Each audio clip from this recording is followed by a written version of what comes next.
Hello, hello, hello. This is Handmade with Love by Loretta. We're going to make the cutest, simplest decor ever. This is a vintage potato masher, and some of you have them, some of you don't. Mine had a hole and a hook on it, but and there's different types of potato masher, vintage ones. I'm using these clips, and I'm going to take my JB Weld, and it has a pin in it. It's supposed to be like for a clipboard or something. And I'm going to put some hot glue, and I'm going to stick that pin right in that hole. How convenient was that, you guys? And then look at this cute little... Now, you can decorate this any way you want. I'm going to put an Easter one because this is a recipe holder, and you can put recipe cards at the bottom, or you can put napkins at the bottom, okay?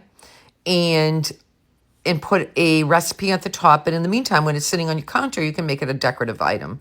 I'm going to use this burlap ribbon. I'm going to make a cute little bow. And once again, you can use whatever you like. I'm using lace to keep it in the vintage area, you know, and some burlap ribbon that I think this came from. I'm not really sure. It could have come from Michael's.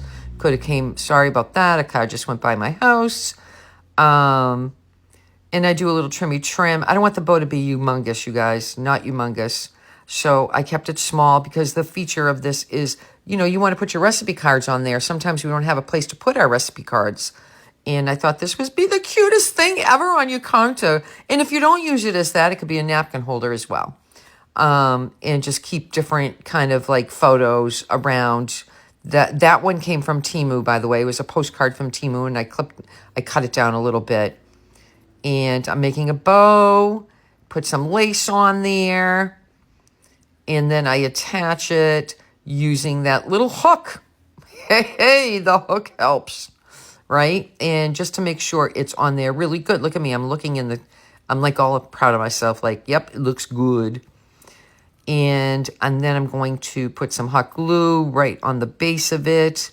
And none of this is going to ruin your vintageness of the potato masher. I can't even speak, you guys. Forgot my mouth today.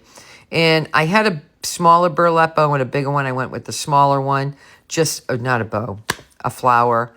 And here we go. We're all done. I hope you enjoyed this decor. And I hope that you get inspired, and talk to you later. Thank you so much for coming. Hope you share this out and love it and give it all the love you can. Thanks.